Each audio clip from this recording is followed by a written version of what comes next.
हमारे चैनल को सब्सक्राइब करें और बेल आइकन दबाएं। हाय, मैं हूं शिवाजी साटम और आप मुझे एसीपी प्रद्युमन के नाम से जानते हैं। For more episodes of CID, subscribe to live crime and hit the bell icon.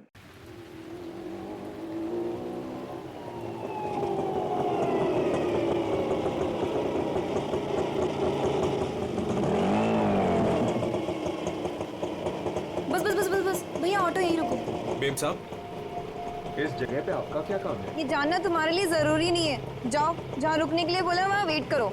ठीक है, जैसी आपकी मर्जी।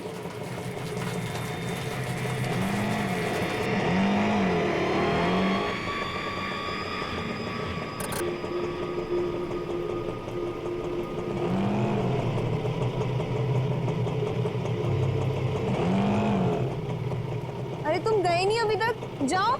जी मेम साहब।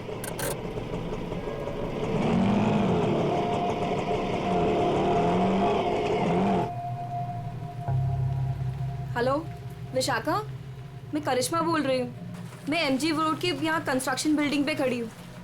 मुझे तुमसे तुम्हारी शादी के बारे में बहुत ज़रूरी बात करनी है।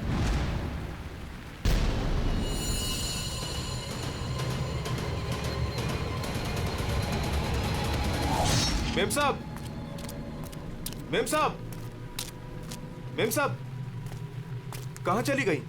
मैं तो यहीं छोड़ के गया था। मेम साहब, मेम साहब।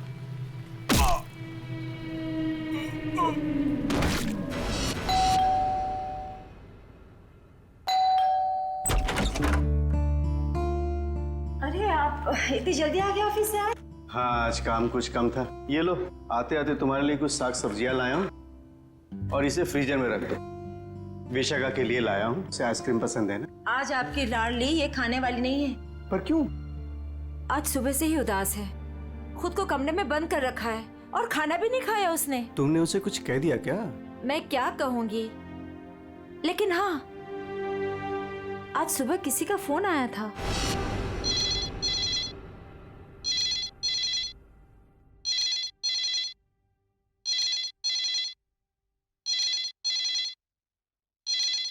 हेलो।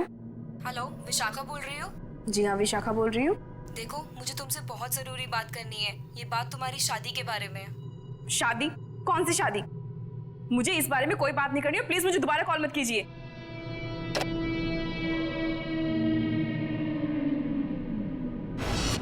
अरे इतनी मुश्किल से तो 2 हफ्ते पहले टूटी हुई शादी को भूल पाई थी, और फोन करके उसके जख्म किसने हरे कर दिए? बहुत पूछा मैंने कि किसका फोन था, लेकिन रोई जा रही है, जवाब ही नहीं दे रही है। मैं देखता हूँ, तुम चिंता मत करो। विशाखा, विशाखा बेटे, विशाखा बेटे, दरवाजा खोलो। विशाखा, दरवाजा खोलो। विशाखा! ये दरवाजा क्यों नहीं खोल रही है? रोने की आवाज भी नहीं आ रही। कहीं उसने कुछ? अरे तुम विशाखा को नहीं पहचानती क्या? वो ऐसा कुछ नहीं करेगी। विशाखा बेटा, दरवाजा खोलो बेटे। विशाखा, दरवाजा खोलो। विशाखा!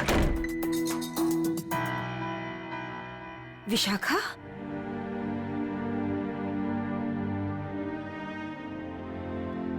विशाखा बेटे, वो शादी वाले फोन कॉल से चिंता में है ना तू?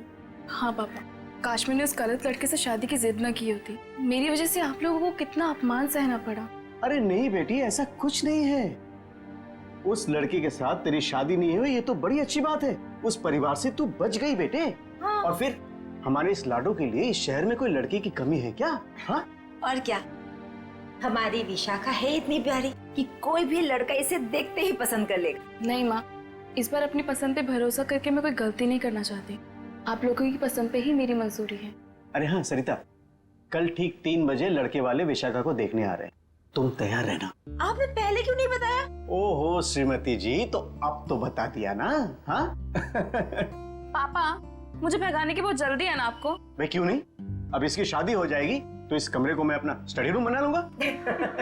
अच्छा, तो मैं भी अपना रूम लॉक करके जाऊंगी ससुराल।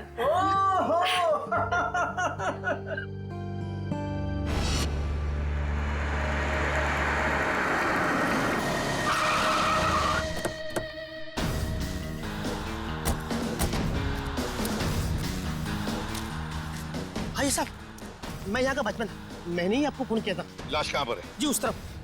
चलो दिखा। जी।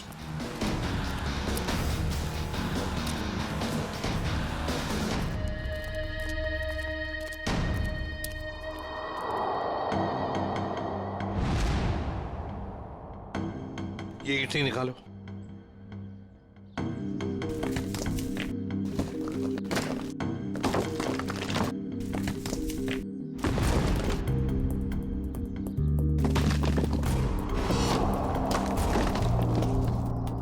तो लगता है लाश को छुपाने की पूरी कोशिश की, लेकिन पूरी तरह से कामयाब नहीं हुआ है।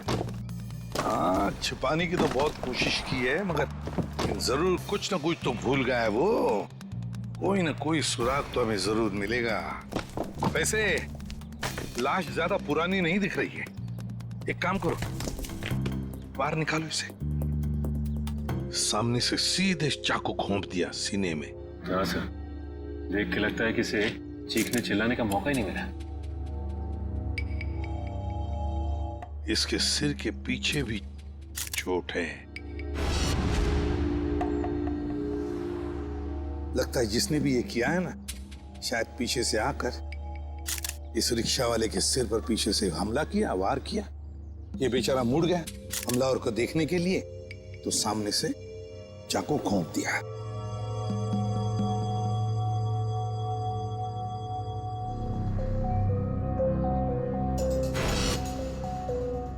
सर, हाँ, सर ये देखिए सर, ये खून की बूंदें और घसीटने के निशान हैं।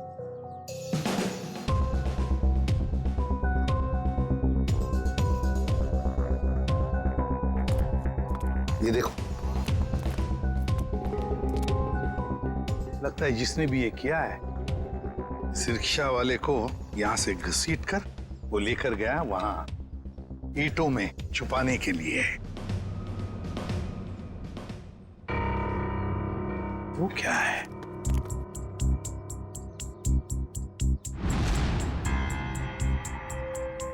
किसी आदमी की घड़ी?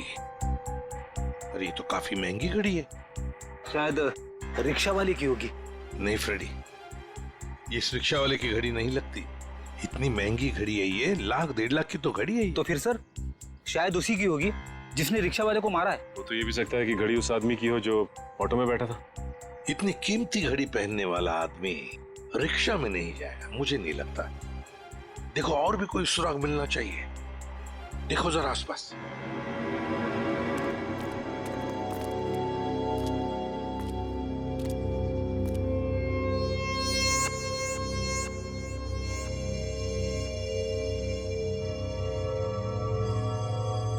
अरे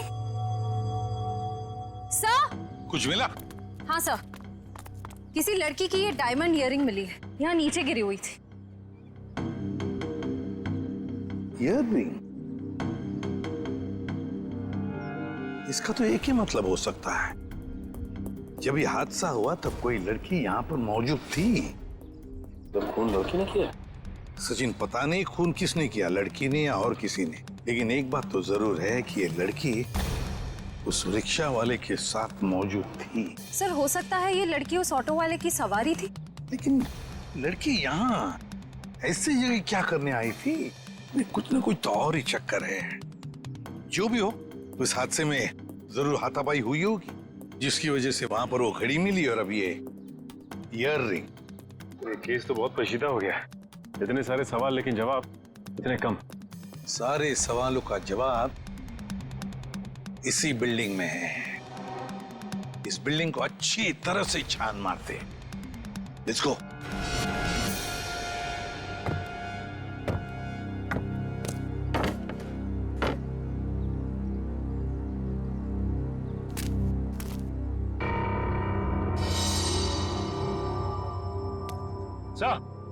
हाँ सचिन,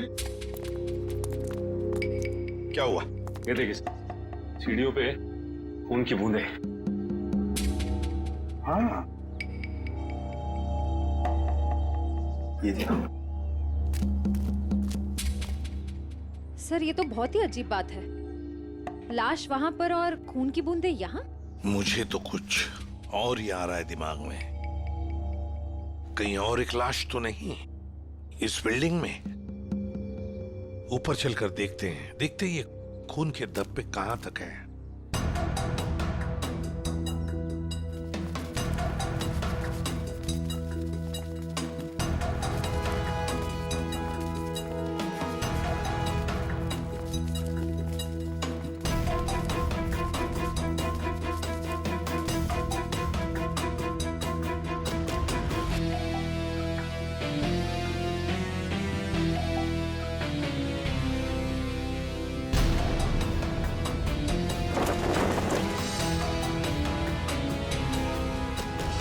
भाई साहब मैं तो कहता हूँ अभय और विशाखा एक दूसरे के लिए बिल्कुल सही है। दोनों के ख्यालात मिलते जुलते हैं, दोनों का स्वभाव एक है और वैसे एक साथ स्कूल में पढ़ चुके हैं। बेटा तुमने हमें बताया नहीं कि तुम अभय को पहले से जानती हो? नहीं पापा, अभय मेरी क्लास में नहीं थे। वो क्या है ना अंकल, हम दोनों की क्लासेस सेम थी पर सेक्शन अलग अलग थे। आप सेक्शन ए में थी और मैं सेक्शन सी में था। बात यह है ना जी, अभय के लिए एक से बढ़कर एक खानदान से रिश्ते आ रहे हैं, लेकिन इससे मना कर दिया है।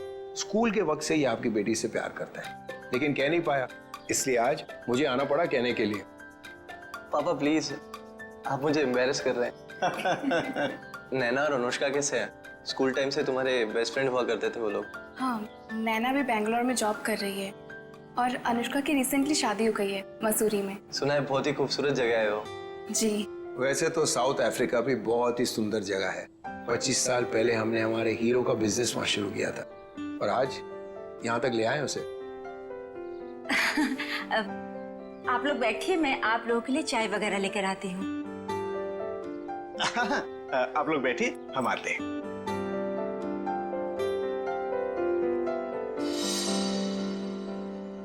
क्या बात है सरिता, क्या हुआ? देखिए, लड़का और परिवार तो मुझे अच्छे लग रहे हैं, लेकिन एक बार आप साफ साफ पूछ लीजिए, लेन देन की जो भी बात है। सरिता क्यों चिंता करती हो? देखो मुझे नहीं लगता कि धीरेन्द्र जी की कोई मांग है, और अगर होगी भी तो हम मांग पूरी कर देंगे ना। देखो सरिता, मेरी पेंशन है, तुम्हारे जेवर है, और अगर जरूरत पड़ी तो हम ये मकान बेच देंगे। आखिर हमारी एक ही बेटी है। ओफो, आप एक बार पूछ तो लीजिए ना, कहीं कोई बड़ी मांग रख दी तो। फिर तो ये रिश्ता नहीं हो पाएगा। खैर, अपनी किस्मत है, देखते हैं। चलो लीजिए भाई साहब। ये सब लाने की क्या जरूरत थी? इतनी तकलीफ क्यों की आपने? अरे क्या कहते हैं भाई साहब, ये तो कुछ भी नहीं है, ये तो आपको लेना ही पड़ेगा। चाय लीजिए। ये लो बेटे।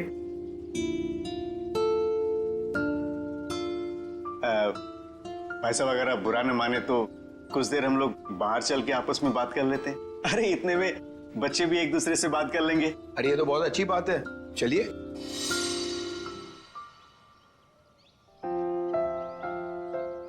भाई साहब, आपका बेटा हमें बहुत पसंद है। मुझे भी बिल्कुल विशाखा जैसी बहू चाहिए थी। अगर विशाखा अभय को पसंद उसकी करे। फिक्र आप मत कीजिए, हमारी मंजूरी में ही उसके यहाँ है। ये तो बड़ी अच्छी बात है, तो मैं बात पक्की समझूं? जी जरूर। धीरेन्द्र जी, अगर आपकी कोई मांग हो तो आप मुझे। ये कैसी बात कर ली आप लोगों ने? अरे भाई, भगवान का दिया हुआ सब कुछ है हमारे पास। आपकी बेटी सिर्फ 2 जोड़ी कपड़ों में चाहिए, ये आप कर पाएंगे या नहीं? मुझे समझ में नहीं आता कि मैं आपका ये कर्ज कैसे चुका पाऊंगा। लेकिन हमारी एक शर्त है। शर्त? ये शादी 2 दिनों में हो जानी चाहिए। 2 दिनों में शादी की तैयारियां हम कैसे कर सकते हैं? देखिए, ये हमारी एक ही बेटी है, हम चाहते हैं कि उसकी शादी बड़े धूमधाम से हो, इसलिए थोड़ा अगर आप हमें वक्त दे दे तो। देखिए भाई साहब, मैं आपकी बात समझता हूँ, लेकिन 3 दिनों के अंदर मुझे साउथ अफ्रीका पहुंचना है। सिर्फ मेरे बेटे की वजह से मैं अपना पूरा कारोबार छोड़ के आया हूँ। अगर आप ये नहीं कर पाओगे तो ये रिश्ता नहीं होगा। हाँ? सोच लो आप लोग।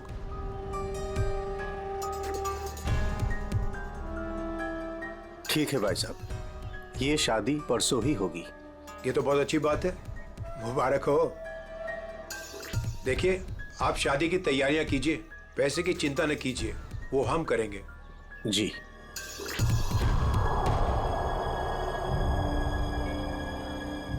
कैसे? तुम चिंता मत करो सरिता, भगवान की जो मर्जी है वही होगा।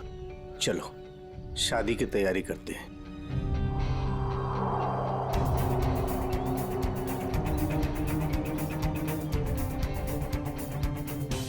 पता नहीं मुझे ये सब ठीक क्यों नहीं लग रहा है। शादी ब्याह जैसी चीज जल्दबाजी में करना, कहीं हम गलत निर्णय तो नहीं ले रहे?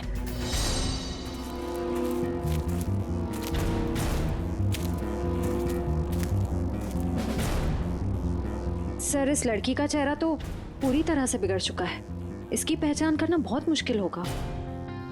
तो सर, लड़की के पास से ना ही कोई आइडेंटिफिकेशन मिला है, ना ही कोई मोबाइल। तो लाश को देख के लगता है कि इसकी और उस ऑटो ड्राइवर की मौत लगभग एक ही वक्त हुई है सर।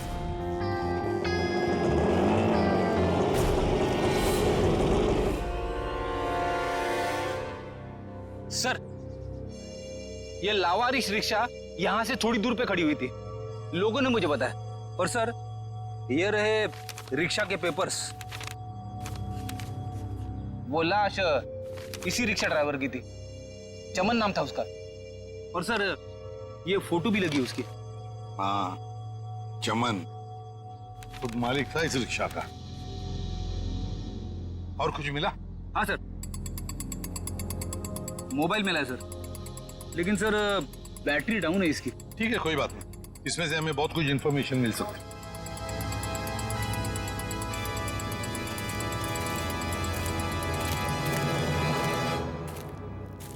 वॉचमैन होना यहाँ के कैसी ड्यूटी करते हो? दो खून हुए यहाँ पर। साहब जी, ये सब कैसे हुआ? मुझे नहीं पता चला। चुप, नाटक बंद। जरा याद करके बताओ, क्या कोई आया था यहाँ पर इस रिक्शा में से? कोई नहीं आया था इस रिक्शा से। ये कैसे हो सकता है? हा? कोई बिल्डिंग से ऑटो दूर क्यों खड़ा करेगा? बताओ कौन आया था? हाँ साहब जी, याद आया, जब मैं खाना खाने गया था ना, जरूर कोई आया होगा। झूठी करते हो।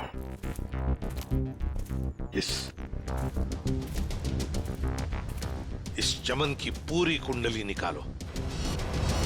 हाँ अभिजीत। सर, वो ऑटो वाले के फोन की डिटेल मिल गई है सर।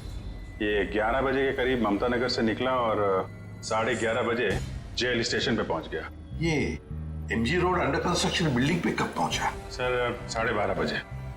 जेल स्टेशन से सवारी लेने के बाद 12:40 पे उस जगह पे मिला था जहां पे वो ऑटो खड़ा मिला था। मतलब जेल स्टेशन से उसने सवारी उठाई, तो फिर अभिजीत उस वक्त दो मोबाइल फोन होंगे उस रिक्शा में, एक रिक्शा वाले का और शायद इस सवारी का भी। हाँ सर, मोबाइल कंपनी वालों ने बताया कि रिक्शे वाले के मोबाइल के साथ साथ एक और मोबाइल ट्रैवल कर रहा था। जयवंती और पेटी लगे हैं उसका डिटेल निकालने में। चलो अच्छा है। अब देखना यह है कि सर वो सवारी विक्टिम थी या मुजरिम। सर, हाँ सर, वो जो ऑटो की सवारी का मोबाइल नंबर था वो दिल्ली का नंबर है और किसी करिश्मा के नाम पे रजिस्टर्ड है। दिल्ली? अच्छा, इस करिश्मा के बारे में और कुछ पता चला? नहीं सर, और कुछ डिटेल्स तो अभी पता नहीं चल पाए हैं। ये तो पता चला होगा कि उसने आखिरी कॉल किसको किया। किसी लैंडलाइन नंबर पे किया था आखिरी कॉल। पोपटवाड़ी का कोई उदय कुमार है। पोपटवाड़ी, उदय कुमार। पंकज, काम करो, इस दिल्ली वाली करिश्मा के सारे डिटेल निकाल, पूरे के पूरे डिटेल। और अभिजीत, इस पोपटवाड़ी के उदय से मिल लेते हैं, पता तो चले ऐसी भी क्या बातें हो रही थी करिश्मा और उसके बीच में। इसका चेहरा तो बहुत बुरी तरह से बिगड़ गया है, एकदम तहस नहस हो गया है। सर, इनके फेस को हम रिकंस्ट्रक्ट नहीं करवा सकते? बहुत मुश्किल काम है तारिका, बहुत वक्त लगेगा। हाँ, लेकिन एक बात जरूर पता चल गई। ये पता चल गई कि ये काम क्या करती थी। क्या काम? तारिका, ये लड़की एक नर्स थी। नर्स? ये देखो, ये देख रहे हो, ये इसकी उंगलियों पर और ये अंगूठे पर ये कॉल। ये निशान तो ज्यादातर उन्हीं लोगों के हाथों में होता है ना जो दूसरों को इंजेक्शन देते हैं। एग्जैक्टली तारिका। अब मुझे लगता है ये खून या तो किसी बदले की भावना से किया गया है या फिर कोई प्यार व्यार का चक्कर। प्यार व्यार का चक्कर?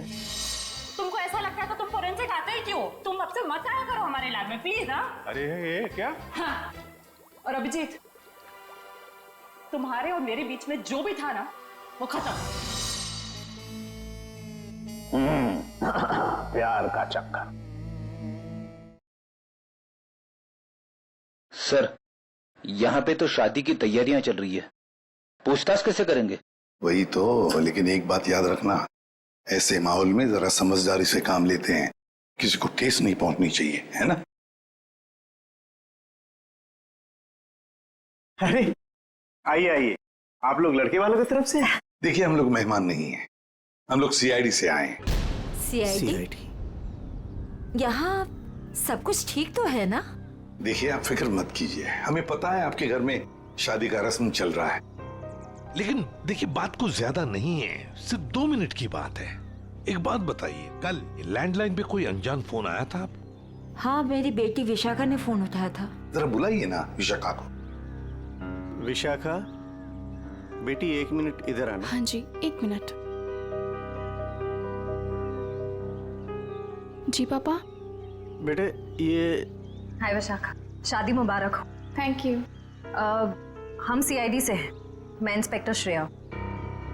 कल सुबह 10 बजे लैंडलाइन पे एक कॉल आया था। जी आया था। किसका फोन था? किसी करिश्मा का फोन था, बट मैं उसे नहीं जानती। अगर तुम उस लड़की को नहीं जानती हो तो उसने तुम्हें क्यों कॉल की? दरअसल वो मुझसे मिलना चाहती थी, पर मैंने उसे मना कर दिया। तुम तो कह रहे हो तुम उसे जानती तक नहीं, फिर भी वो तुमसे बात करना चाहती थी। कोई ना कोई तो वजह जरूर होगी, हैं? बताओ। शायद वो मेरी शादी के बारे में कुछ बात करना चाहती थी। क्या क्या बात करना चाहती थी? कुछ बताया उसने? जी तब तक तो मुझे भी नहीं पता था कि मेरी शादी होने वाली है। वो शायद मेरी पिछली शादी के बारे में बात करना चाहती थी। मतलब विशाखा, तुम्हारी पहले भी एक शादी तय हो चुकी थी जो टूट चुकी है। देखिए प्लीज, अगर इस बारे में इस वक्त बात न करें तो अच्छा होगा। बड़ी मुश्किल से उस सदमे से ये उभर पाई है। प्लीज। पापा इट्स ओके, मुझे उस बात से कोई फर्क नहीं पड़ता है। पर आप इस फोन कॉल के बारे में मुझसे इतने सवाल क्यों पूछ रहे हैं? दरअसल बात यह है कि करिश्मा नाम की उस लड़की का। एक मिनट मैं समझाता हूँ। देखिए ये करिश्मा जिसने फोन किया था यहाँ पर, हम उससे मिलना चाहते हैं एक केस के सिलसिले में। ये करिश्मा कोई मुजरिम है क्या? क्या इसने कोई जुल्म किया है और ये मुझसे क्यों बात करना चाहती है? देखो करिश्मा मुजरिम है या नहीं ये अब तक तय नहीं हुआ है। खैर छोड़ो, आप लोग शादी की तैयारियां करो।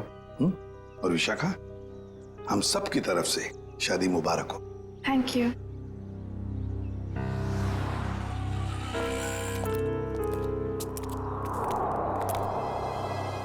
हेलो, सुनो, सब गड़बड़ हो गया है यहाँ। सीआईडी आ गई है। हाँ जी, क्या हाल है बॉस? फिर से बन गया चेहरा? अरे चेहरा बनने में टाइम लगता है ना यार। और कितना टाइम चाहिए तुझे? मैं बोल रहा था तारिका, प्रद्युमन जैसे ही मेरी शक्ल देखेगा पीछे पड़ जाएगा। कितना टाइम लेगा चेहरा बनाने में? यार इतना सा काम है साउंड के। वैसे एक बात बताओ, आप लोगों को वाकई कुछ पता नहीं चला उस लड़की के बारे में? हमें इतना तो पता चल चुका है कि उस लड़की का नाम करिश्मा है और वो दिल्ली की रहने वाली थी। और अगर मैं ये बताऊं कि करिश्मा एक नर्स थी तो? सर उस करिश्मा के बारे में नई बात पता चली सर। क्या? वो दिल्ली में 10 स्टार हॉस्पिटल में नर्स है। लो, ये बात अब बता रहे हैं, मैं कब की बता चुका ये बात। 10 स्टार हॉस्पिटल दिल्ली। वाह यार अभय, बड़ी सुंदर दुल्हन मिली है तुझे, सच्ची। पता नहीं कहाँ से किस्मत लिखा के लाया है। अरे वो कहते हैं ना, लंगूर के हाथ में अंगूर। एग्जैक्टली।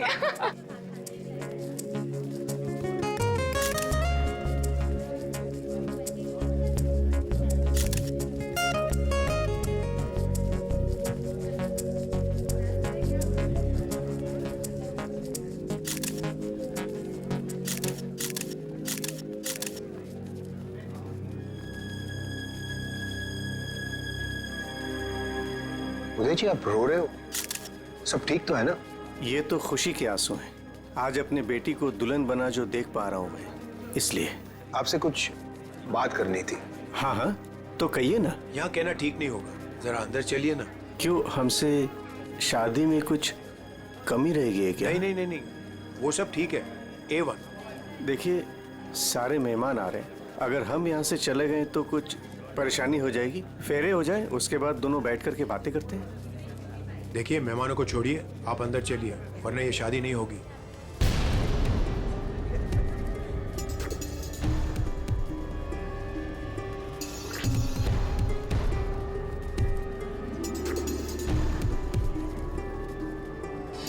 आइए उदय जी।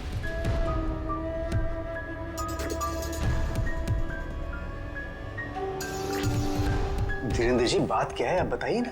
देखिए मेरी परेशानी बढ़ती जा रही है। अरे भाई परेशान होने की कोई बात नहीं, एक छोटी सी रिक्वेस्ट है। कैसी रिक्वेस्ट? आपको याद है मैं आपके घर आया था आपकी बेटी को देखने, और मैंने आपको कहा था मुझे दहेज बिल्कुल नहीं चाहिए। जी मुझे अच्छी तरह से याद है, आपने कहा था कि आपको दहेज नहीं चाहिए। तो अब क्या चाहिए आपको? मैं अपनी जुबान का पक्का हूँ, कहा ना दहेज नहीं चाहिए, दहेज नहीं लूंगा। हाँ मगर आपको दहेज नहीं चाहिए तो क्या चाहिए?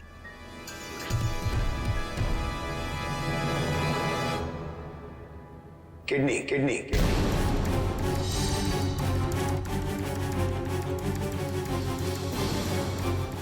किडनी? पर किसकी? मैं शायद आपको बताना भूल गया कि मेरी तबीयत दरअसल ठीक नहीं रहती और जल्द से जल्द अगर किडनी ट्रांसप्लांट नहीं हुआ तो मैं ज्यादा दिन नहीं बच पाऊंगा। Kidney transplant? देखिए, आपकी बेटी की शादी है और कुछ ही दिन बाद उसका ससुर यानी कि मैं मर जाए तो आपको कैसा लगेगा? पर धीरेन जी, मैं अपनी किडनी कैसे मेरा मतलब। मैंने पूरा पता लगा लिया है, हम दोनों की किडनीज मैच होती हैं। अच्छा, तो इसका मतलब ये शादी ब्याह ये सब ढोंग है। दरअसल आपको मेरी किडनी चाहिए, इसलिए आपने ये सब। अब फेरों में 2 घंटे और, बहुत समय है आपके पास, सोच लीजिए। और वैसे भी हम दोनों एक परिवार का हिस्सा बनने जा रहे हैं, तो एक परिवार वाले का फर्ज बनता है दूसरे परिवार वाले की जान बचाने का।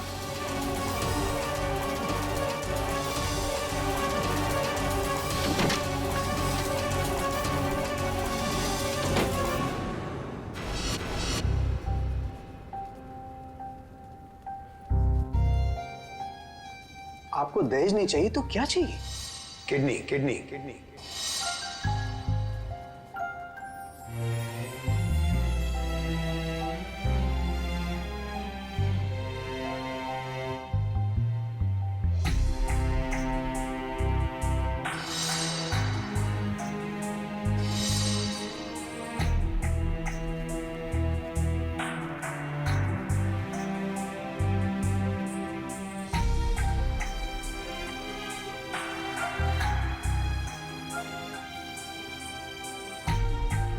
अरे कहाँ चले गए थे आप? कुमार साहब आए हैं अपनी पत्नी के साथ, वो आपको ढूंढ रहे थे। सरिता, आओ मेरे साथ, 2 मिनट तुमसे बात करनी है। चलो।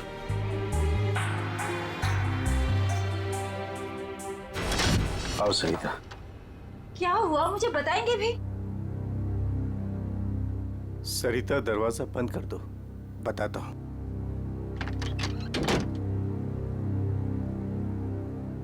अभी तो बताइए, मुझे बहुत घबराहट हो रही है। धीरेन्द्र जी ने मुझसे कुछ मांगा है। पता था मुझे कि ये शादी दहेज लिए बिना हो ही नहीं सकती। वैसे कितने पैसे मांगे हैं उन्होंने? नहीं, उन्होंने मुझसे पैसे नहीं मांगे। तो फिर? सरिता, उन्होंने मुझसे मेरी किडनी मांगी है। किडनी? हाँ सरिता। हे भगवान, इसका मतलब ये सब शादी वादी ढोंग है। वो आपकी किडनी लेना चाहते हैं? मुझे भी यही लग रहा है। ये अचानक से उनका मेरे घर आना, फिर 2 दिन में शादी और अब ये सब कुछ। सरिता, मुझे तो इसमें बहुत बड़ी साजिश लग रही है। तो क्या अब हमारी विशाखा की शादी फिर से टूट जाएगी? अगर मैंने किडनी नहीं दी तो ऐसा ही होगा। ना सरिता, तुम मत रो।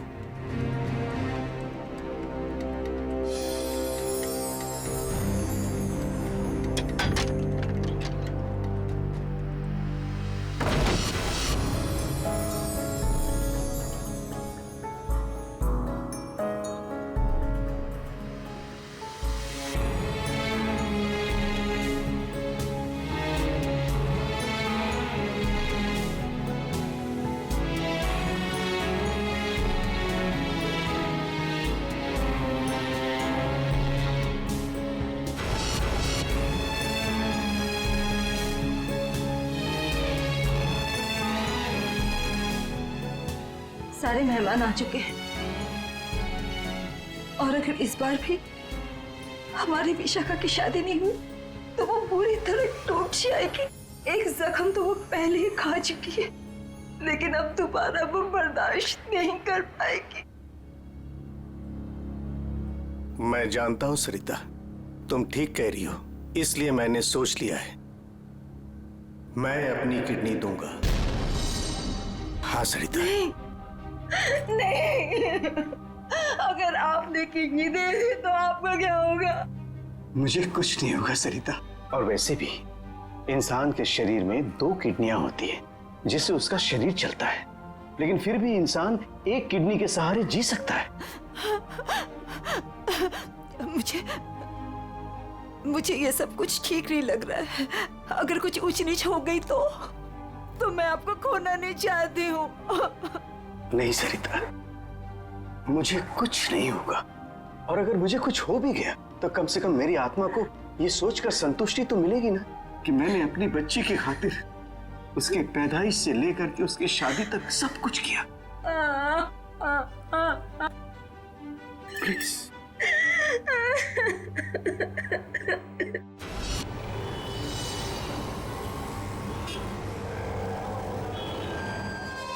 हेलो सर, मैं अनुज, इस हॉस्पिटल का डीन। करिश्मा की मौत की खबर सुनकर आई एम शॉक्ड। वो बहुत ही काबिल नर्स थी। वैसे डॉक्टर साहब एक बात समझ में नहीं आ रही है, ये करिश्मा ने अचानक से छुट्टी क्यों ली और फिर यहाँ से मुंबई चली गई? कोई खास वजह थी क्या छुट्टी लेने में? उसने छुट्टी ली और यहाँ से चली गई। अब यहाँ से जाने के बाद वो कहाँ गई, किस लिए गई, इसके बारे में हमें कुछ नहीं पता। देखिए, हम लोग करिश्मा के घर गए थे, लेकिन वहाँ से कोई ज्यादा जानकारी मिली नहीं है। क्या आप बता सकते हैं कि यहाँ पे करिश्मा को कोई सामान वगैरह पड़ा है? आप चाहें तो करिश्मा का लॉकर देख सकते हैं। जी हाँ, जरा दिखाइए लॉकर। आइए। चलिए। अरे सर, इस लॉकर को देखकर मुझे मेरी नानी की अलमारी याद आ गई। वो भी अपना सारा सामान ऐसे ही ठूस ठूस के रखती थी।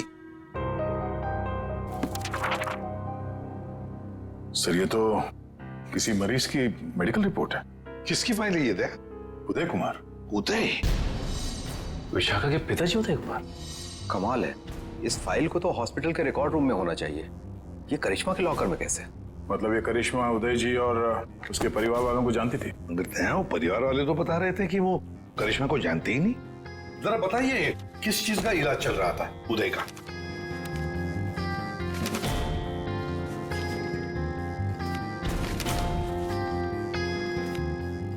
क्या डॉक्टर साहब, आपके चेहरे का रंग उड़ा हुआ क्यों है?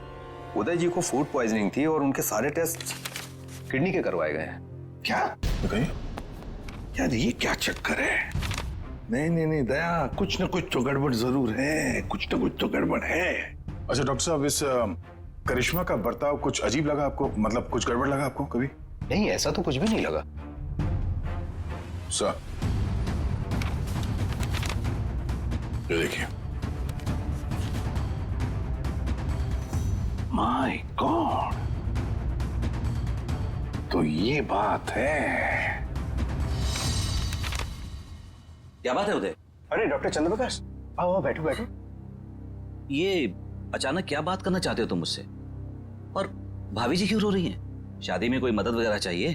डॉक्टर, शादी की कोई बात है ही नहीं। अच्छा, तुम ये फाइल मेरी देखो ना, मेरी मेडिकल फाइल। ये फाइल चेक करके बताओ कि क्या मैं अपनी एक किडनी डोनेट कर सकता हूँ? उदय, तुम्हारी बेटी की शादी हो रही है और इस वक्त तुम्हें ये सवाल सूझ रहा है? डॉक्टर, शादी न रुके इसलिए तो मैं ये बात पूछ रहा हूँ तुमसे। बताओ ना। क्या मतलब है?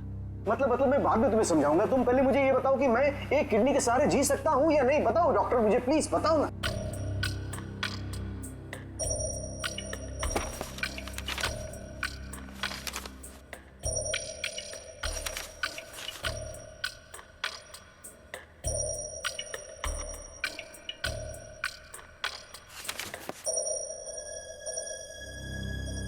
डॉक्टर, रिपोर्ट ठीक तो है ना? क्या हुआ चंद्रप्रकाश, बताओ ना कुछ मुझे। क्या किडनी देना जरूरी है? बस तुम इतना ये समझ लो कि किसी के जिंदगी और मौत का सवाल है। देखो, अगर मैंने किडनी डोनेट नहीं की ना तो मेरी बेटी की शादी रुक जाएगी। देखो उदय, तुम्हारी ये किडनी पहले से ही खराब है। क्या? सरिता, मुझे तो आज तक ये प्रॉब्लम कभी महसूस ही नहीं हुआ।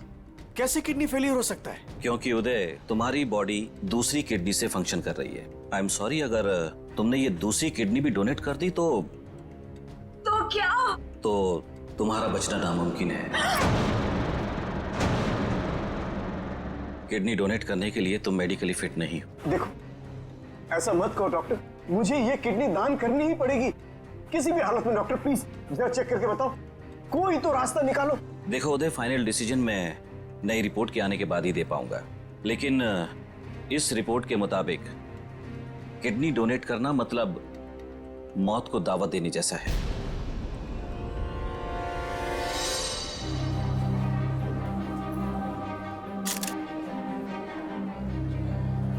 आओ।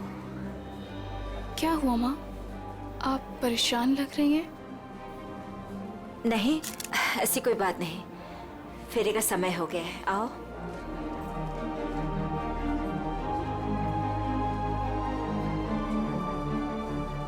अरे उदय जी, आप ही को ढूंढ रहा था। फेरे लगवाएं या फिर मैं बारात वापस? जी नहीं, बारात वापस ले जाने की नौबत नहीं आएगी। मुझे पता था आप बड़े समझदार इंसान हो, सही डिसीजन लिया। और वैसे आप अपनी बेटी को इतना प्यार जो करते हो, आइए। यकीन नहीं आ रहा है दया, शादी के नाम पे ऐसी सौदेबाजी।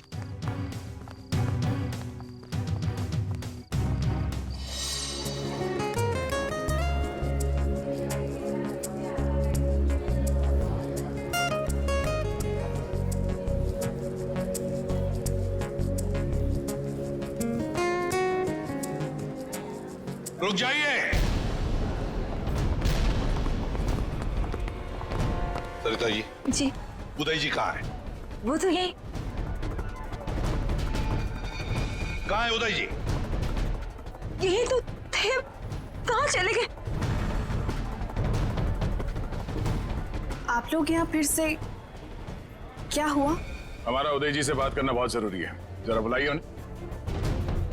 उदय जी, उदय जी, कहाँ गए उदय जी? बुलाइए। मम्मी, पापा कहाँ चले गए? आपके पापा कहाँ हैं? इसका जवाब अब ये देंगे धीरेन्द्र जी। क्यों धीरेन्द्र जी, जवाब देंगे ना? मुझे कुछ नहीं पता।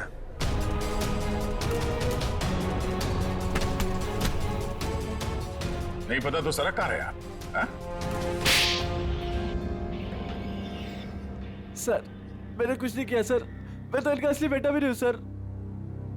मेरे पति को इन लोगों ने गायब करवाया होगा और किडनी के लिए ये लोग शादी तोड़ने की धमकी दे रहे थे। मॉम, आपने बात मुझे पहले क्यों नहीं बताई? आपके और पापा से बढ़कर मेरे लिए कुछ नहीं है। शर्म आनी चाहिए तुम्हें। शादी जैसे पवित्र बंधन के आड़ ऐसा घिनौना अपराध करते हुए। सर, मैं मानता हूँ इसी प्लान के जरिए मैंने किडनियों का व्यापार किया। क्या? शायद इसीलिए उन गुनाहों की सजा है कि मेरे खुद की किडनी बेकार हो गई। लेकिन इस बार सर, मैं खुद की जान बचाने के लिए कर रहा था। इसके लिए किसी और की जान चली जाए? अब बताओ, करिश्मा को क्यों मारा? सर, मैंने करिश्मा को नहीं मारा, बल्कि वो तो मेरी मदद करती थी मरीज ढूंढने में। सर, इस बार मैंने गैंग वालों को बताया बिगैर एक किडनी गायब कर दी। उसी बात को लेकर वो मुझे ब्लैकमेल कर रही थी कि वो बाकी गैंग वालों को और विशाखा को ये बात बता देगी। इसीलिए तुमने करिश्मा को मारा है? इसीलिए? नहीं सर, मेरा यकीन मानो, मैंने उसे नहीं मारा। मुझे लगता है कि सर, उसकी मौत के पीछे मेरे बाकी गैंग वालों का हाथ है। कौन है तुम्हारे साथी? कहाँ लेकर गए उदय को? किडनी निकलवाने। ऑपरेशन शायद शुरू भी हो गया होगा। कहाँ हो रहा है ये किडनी निकालने का ऑपरेशन?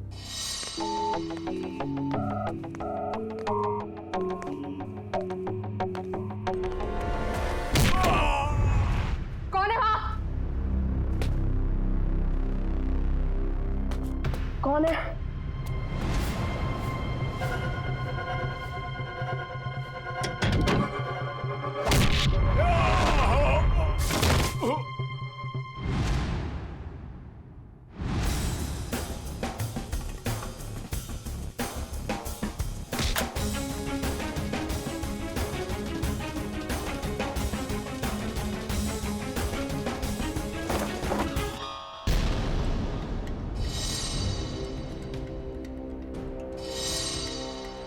अपने जुर्म का इनाम तो लेती जाओ।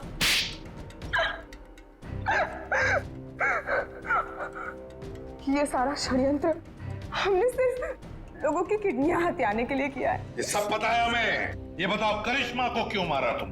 क्योंकि करिश्मा हमें धोखा दे रही थी। लेकिन तुमने करिश्मा का खून किया, ये बात तुमने धीरेन्द्र से क्यों छुपाई? ताकि जब धीरेन्द्र किडनी ट्रांसप्लांट के लिए ऑपरेशन थिएटर में आए तो वहां उसे आराम से मार सके, ताकि वो खून ना लगकर एक हादसा लगे। और उदय की किडनी तुम ऊंचे दाम में बेचना चाहती थी, क्योंकि उदय का blood group Bombay blood group है, एक रेयर ब्लड ग्रुप है ना। यही प्लान था सर, लेकिन आप सीआईडी वालों की वजह से वो सब चौपट हो गया। करिश्मा का खून और कितने सारे मासूम लोगों की किडनियों की चोरी, तुम्हें तो फांसी ही होगी। इतना काफी है तुम्हें फांसी के फंदे तक पहुंचाने के लिए। जयवंती, ले जाओ इसे। सर।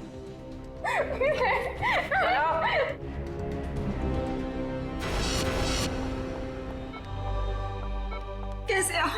तबीयत कैसी है आपकी? पापा ठीक तो है आप? सरिता, विशाखा बेटी, तुम लोग रो क्यों रहे हो? क्या हुआ मुझे? मैं आपसे कभी बात नहीं करूंगी। आपको क्या लगा मेरी शादी आपकी जिंदगी से ज्यादा जरूरी है? ऐसी कोई बात नहीं।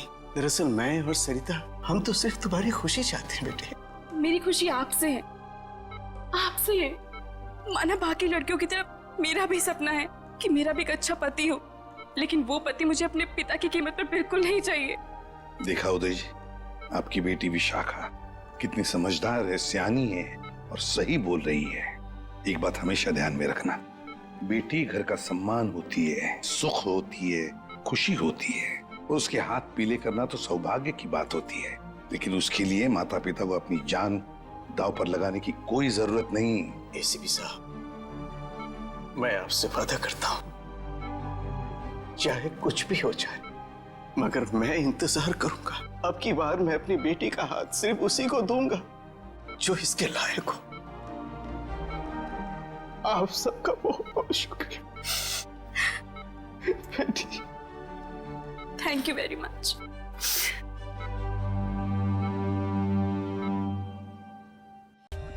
For more updates, subscribe to our channel, click the show links and enjoy watching the videos.